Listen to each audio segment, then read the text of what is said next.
Rodrigo de Castro Lopes é engenheiro de áudio com 8 discos indicado ao Grammy Latino e ganhador do Grammy 2016 na categoria de Engenharia de Áudio. Nessa entrevista, ele bate um papo comigo. Espero que vocês gostem. Rodrigo, muito obrigado. Eu que agradeço. Bom, sei que você é carioca. Sou carioca. Você nasceu no Rio. Eu nasci no Rio. E aí ficou até que idade? Até os 2 anos de idade. Aí, por circunstâncias de família, né? Meu pai trabalhava no organismo internacional. A gente foi para o Chile, foi para Costa Rica. E aí meu pai se aposentou e a gente veio morar em Brasília. Isso foi em que ano? A gente chegou em Brasília em 1980. 79 e 80. Legal. E fiquei aqui até 87. O que você fez aqui em Brasília? Você tocou, fez música? Fiz a UNB. Por quê que você fez música? Eu acho que quem faz música não faz música por opção, faz música porque não consegue fazer outra coisa, né? Essas atividades artísticas, a pessoa acho que tem uma vocação mesmo para isso. Então eu fiz música porque não podia fazer outra coisa. Na verdade, quando eu passei para a UNB, a primeira vez eu passei para física, que eu fiz 2 anos de física. E aí depois eu fiz vestibular para música. Eram 2 áreas que você gostava, mas ou você começou a fazer física e de repente você falou assim, opa, não é aqui. Não é minha, exatamente. Não é para mim. Não, porque eu tinha muita curiosidade de entender algumas coisas, né? E você entender algumas coisas é uma coisa, você aprender a descrever essas coisas matematicamente é outra coisa muito diferente. Outro departamento. Exatamente.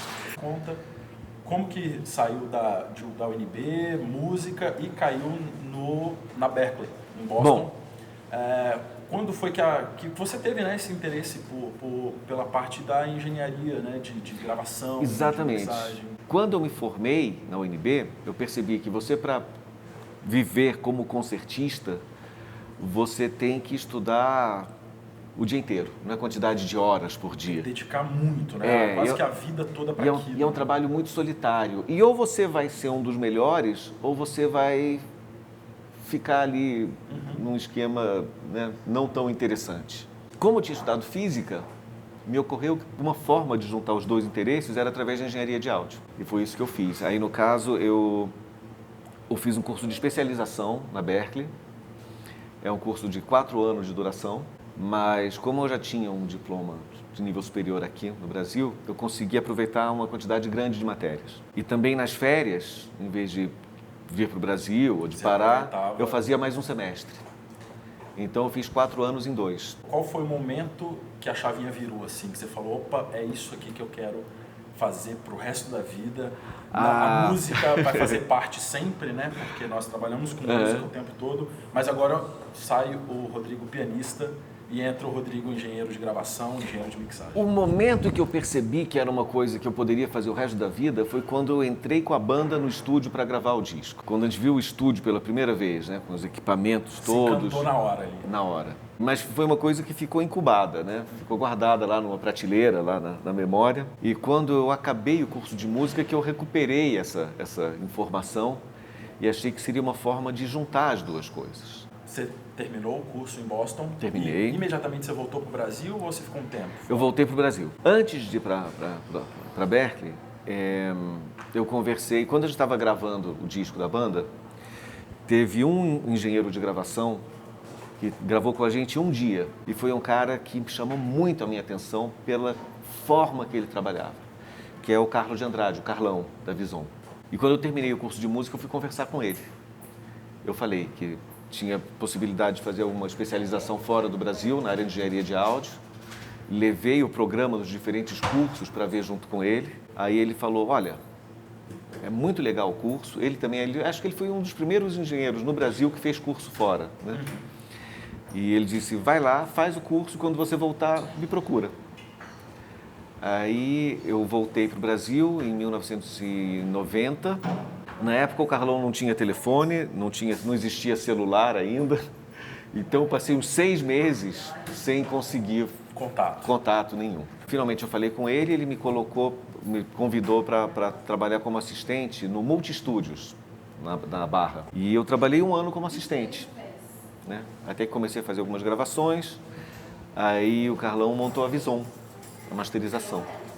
E eu fui masterizar com ele. Quais foram os trabalhos assim que você lembra nessa época da Vison que você você hoje recorda assim e fala, poxa, como foi legal? Foi uma época muito interessante porque foi o lançamento do CD como mídia.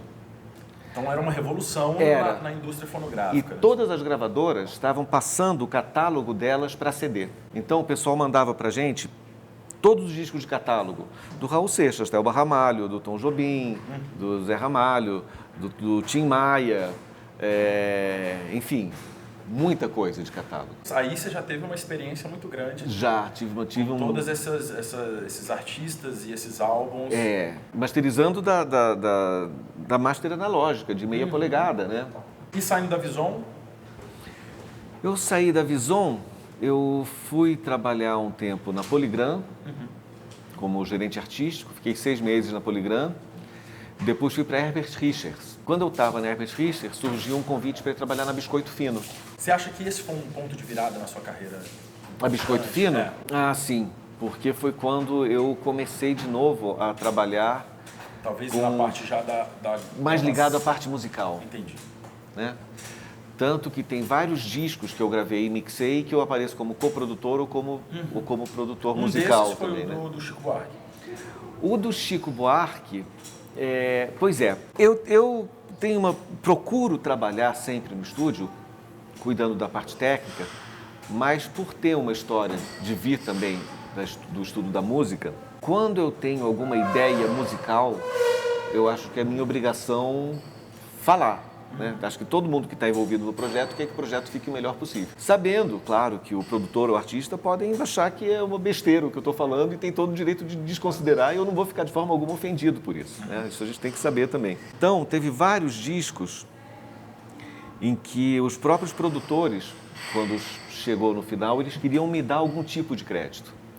E aí eu pensei numa categoria que não é muito padronizada, mas que eu acho que descreve melhor o que eu faço, que é direção musical no estúdio, ou co-direção musical no estúdio. Porque direção musical de um projeto inclui escolher o repertório, acompanhar os arranjos, os ensaios, eu não fazia nada disso. Mas no estúdio eu participava também musicalmente. Diretamente. Exatamente. Né? De todo o processo. Então teve alguns discos, teve o disco do Chico Buarque, teve o disco do Garrafieira, que também o pessoal quis dar algum crédito desse tipo, e outros, né? Fora os que eu fiz a direção musical mesmo, como produtor. Você teve quantas indicações, Rodrigo, ao Grammy? Ao Grammy Latino foram 8. Sendo que a última foi na categoria Engenharia de Áudio. Os outros foi melhor disco de samba, melhor disco de MPB, melhor disco de música erudita, melhor canção brasileira. E agora, finalmente, depois disso tudo, um disco ganhou o Grammy, e não foi o Latino, foi o Grammy nos Estados Unidos, de melhor disco de Latin Jazz, de jazz latino, que foi o da Eliane Elias. Vamos falar um pouquinho do seu projeto que você tem, que é a sua ideia de uma metodologia para... talvez um curso ou uma oficina de mixagem. Essa ideia vem surgindo ao longo dos anos, é uma coisa que vem sendo construída, né? Ela se tornou um projeto mais concreto, agora há pouco que eu terminei o mestrado na Unirio, mestrado profissional em didática de práticas musicais interpretativas. No mestrado profissional, você não faz uma tese não tem que ser um texto acadêmico, você tem que fazer um produto. E como produto, eu criei esse curso de mixagem, mas eu já tenho outros módulos concebidos para gravação, tem o curso avançado de mixagem, tem o curso de edição que eu estou querendo elaborar também. Quer dizer, já está elaborado, estou querendo concretizar, né? Isso tudo vem surgindo, primeiro do trabalho que eu fiz e que eu observei de alguns mestres trabalhando, né? Como o próprio Carlão, da Vison, que ele tinha algumas ideias muito sistematizadas. Foi quando eu comecei a entender como organizar as ideias. No trabalho na Polygram, o Max Pierre, que é um mestre da produção também, que é a forma como ele organizava as coisas, eu percebi que eu entendia o que ele estava falando. E principalmente pelo meu estudo de piano com a Anísia Obino, porque ela tinha uma técnica, uma metodologia para estudar as partituras, que é o que ela chamava de microanálise, que é a partir das articulações que estão escritas, a partir das frases, a partir das estruturas presentes, ela lia na partitura quais notas deveriam ser mais fortes, quais deveriam ser mais curtas, que estruturas estavam subordinadas a que outras estruturas. E é a técnica que ela usava para ensinar os intérpretes de piano. né? E eu percebi que essa leitura pode ser aplicada na gravação e na mixagem. Você pode, na mixagem, pela partitura ou na falta da partitura, porque a gravação multipista hoje, nos programas de gravação, é uma partitura também. Você vê as formas de onda lá, você tem todos os instrumentos, você sabe quando aumenta a densidade rítmica, você sabe quando aumenta a intensidade, você só não tem as notas. Como a gente não trabalha com notas, a gente trabalha com todos os outros parâmetros do som, que são usados na música também, me ocorreu que eu poderia desenvolver uma metodologia de ensino de música para os engenheiros de mixagem, usando os parâmetros que a gente usa no nosso ofício, no nosso exercício profissional, né? Então, eu pensei, quer dizer, fiz nesse caso, uma série de exercícios com dificuldade progressiva, que vão trabalhando principalmente o discurso musical. E aí, como as ferramentas de estúdio vão ser aplicadas a favor do discurso musical. Rodrigo, para a gente finalizar o nosso papo, 2 perguntas. Primeiro, como que você enxerga a nossa atual indústria fonográfica, a relação dos grandes estúdios, alguns, infelizmente, fechando as portas por uma questão de uma evolução tecnológica, muita gente gravando em casa. Enfim, como que você vê o nosso cenário atual? Podemos até comparar com quando você começou lá em 1990. Alguma coisa mudou para você? Muita coisa mudou, e não só na indústria musical, mas no mundo todo, né? Começa pelo próprio termo indústria. Indústria é um termo que vem da Revolução Industrial. Quando você... O que foi a Revolução Industrial? Foi você conseguir fazer produtos para massa, produção de massa, né? Você vai fazer 3 milhões de sapatos baratos para todo mundo poder usar. Só que um tem um pé um pouco maior, outro tem um pé um pouco menor, o sapato vai ali na média para agradar todo mundo. Mas não vai ser tão confortável quanto um sapato feito por um sapateiro, né? Mas é acessível para todo mundo. A indústria musical tem a ver também com a comunicação de massa, e é a mesma coisa. Ela tem muito mais a ver com entretenimento do que com cultura. Quer dizer, ela vai pegar as músicas que agradam a maior parte das pessoas e disponibilizar isso por um preço muito baixo. E acontece que com todas essas mudanças que ocorreram nos últimos anos, cada vez mais a personalização dos produtos está voltando, porque está se tornando barato de novo, com impressoras 3D, com outras tecnologias, né? E com a possibilidade das pessoas se comunicarem e trocarem informações, serviços, permutas, né?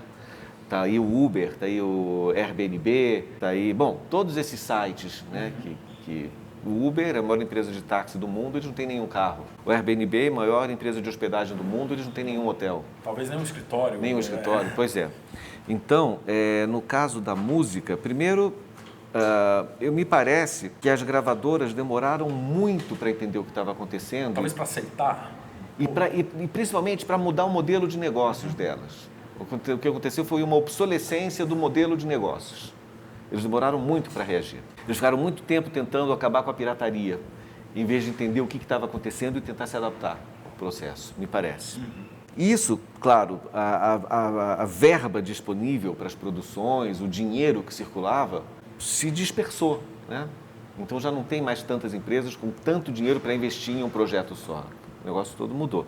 Agora, os estúdios, muitos que viviam em função dos serviços para as gravadoras, alguns tiveram que fechar, mas uma coisa, você vê que uma coisa que você não consegue reproduzir, principalmente para gravações com formações grandes, né? É a sala. Uma sala boa não tem como ser substituída, né? Então, tem poucos estúdios. Mas eu acho que alguns deles vão continuar, sempre vai ter. Sempre vai ter alguém que vai querer usar um estúdio. Para a gente finalizar, quem você acha que vai ser o Rodrigo daqui a 10 anos? Onde você gostaria o que você acha que você ainda tem para alcançar? Uma coisa que eu quero muito fazer é crescer essa questão dos diferentes pacotes que eu estou imaginando para essa metodologia de ensino, né? Eu ainda quero entrar com uma orquestra sinfônica do estúdio para dar um curso de gravação, edição e mixagem de orquestra. E eu quero participar desse curso. Tomara.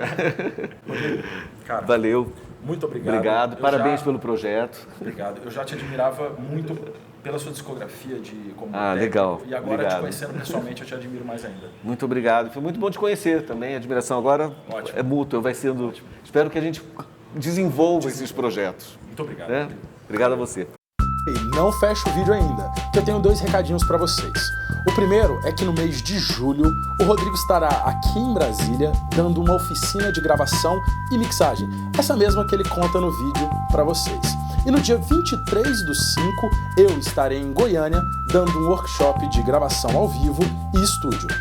Não se esqueça de deixar aqui o seu curtir e se inscreva no canal. Até a próxima!